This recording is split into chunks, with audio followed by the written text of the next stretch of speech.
Hanap ulit tayo. Uy! Ano ito mga kapaders? Ano? Nakikita ninyo? Mga tangkuhong ng kasag, mga pinagkainan mga kapaders. Ay, walang laman. Sayang. Kala ko siya na. Wala. Siguro ko nahuli na mga kapaders. Uy, andito pa. Meron. Maraming pinagkainan ng kasag. Sariwa pa ito mga kapaders. Oh, dito may nakaharang. Baka may laman. Sana meron laman. Hoy, naroon. Ayos. Kala ko walang laman mga kapaders. Yung kabilang butas walang laman. Siguro ko yung kaasawa nito. Baka nahuli ng ibang paralangoy. Ayos na ito. Kikilitiin ko mga kapaders. Dulang stainless ng pana. Sana babaw ang butas at para lobas ka agad. Malaki na sana ito. Lobas ka na dyan. Sige, lalabo-labuhin kita. Labas. Ay, hangal yan. Malalim pa yata ang butas. Uy, lampasan. Labas na! Ayun na, dahan-dahan na lalabas mga kapaders. Sana malaki. Kapag ito malaki, sigurado ang pambigas. Pandaradagdag. Dahan-dahan gumagapang palabas. Yoy, wow, kwartang linaw ka. Malaki mga kapaders. Gitik. Yon, namuti na ang ulo.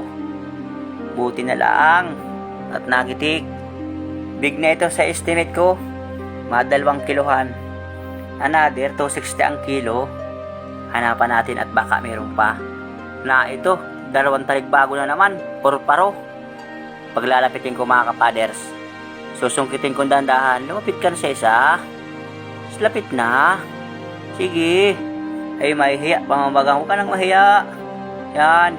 Umabay ka. Ay, ay, sumubra na nga. Ay, mali yan. Ay, hindi ito maludubol. Oh, lumampas na.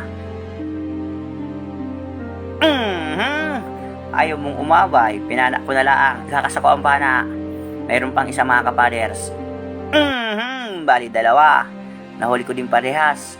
Kahit hindi ko man nadubol, paras ko nahuli. Parehas malapad. Pandaradagdag. Medyo malalim ito ating sinisid mga kapaders. Uy, na ito. May nakatakip na naman. Ayos ito yung mga batong maliliit mga kapaders. Ayan o. Mga pinagkainan. Sa mga gustong maging espero dyan, kapag mayroong nakita kayong mga pinagkainan ng sariwang kasag pa, hanapin ninyo, sigurado yan. May pugita dyan nakatago. Na ito mga kapaders, ang laki na naman. Inaalis ko yung mga batong maliliit at para pagsungkit natin, yung pugita, mabilis makalabas. Ayaw bitawhan yung isang bato. Hinihila din papasok mga kapaders, susungkitin ko na nga at para lobas na. Kinikilit ilang ito mga kapaders, dandahan lahang. Buti ang butas, babaw. Ayun na. Ito yung bahurang buldiran mga kapaders, lobas na. Ay ha, manapa naman ito, umigas man kaagad. Buti at napapalayas na yung pugita. Wow, malaki pala ito mga kapaders. Ayun na. Saan ka pupunta? Ayun na si Boss Idol Vlog mga kapaders. Nakasunod sa akin. Nagbibideo din mga kapaders. Ayun na. Titigil ka dyan, wala sa hindi. Yan, tumigil ka dyan. Ay, sigurado ka na sa akin. Wala ka nang kawala. Papanay ko ng automatic. Yun lang, hindi nagitik mga kapaders.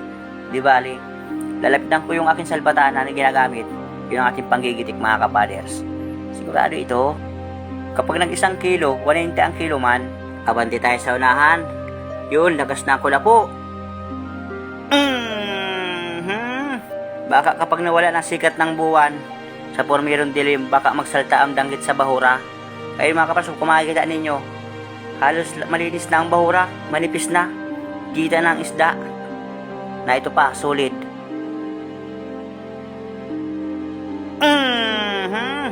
Yun, tinamaan. Akala ko makakapunit na naman. Baka mag-isang dive lang kami ng kasama ko, at maliwanag kaya ang buwan, madalang ang panain. Pag-asa lang dito, pugita mga kapaders. Awan ko lang kung may banagan dito sa bahura, kung may maglabas na banagan. Na ito pa, nukos. Saka ito, kapag nagpakita sa bahura ang pusit, dito sa amin ang kilo 200 kahit pinanaan. Kahit huli sa bubo, paras lang ang presyo mga kapaders. Alisin ko na sa pana, tayo maghahanap uli. Oras nga pala mga kapaders, alas 9. Medyo maaga pa, na ito kupa pa. May gina ito, dagdagan. Huli ka. Yun, malaki na ito, good size. Mga 200 grams sa estimate ko. Kapag may kupa pa nagpakita, ibig sabihin may banagan. Na ito nga pala mga kapaders, naglapit sa akin si Boss Edu Vlog. Mayroong piyan ng pugita. Titesting akong magitik ng pugita. Yung camera ko, si Boss Edu Vlog ang humahawak mga kapaders. Akong tutusok. Yun, nahipo pang gitikan mga kapaders. Nagibang kulay ng pugita. Yun, nakatsambahan man. Ang pugita kaya hirap magitik kapag ninasintro ang gitikan.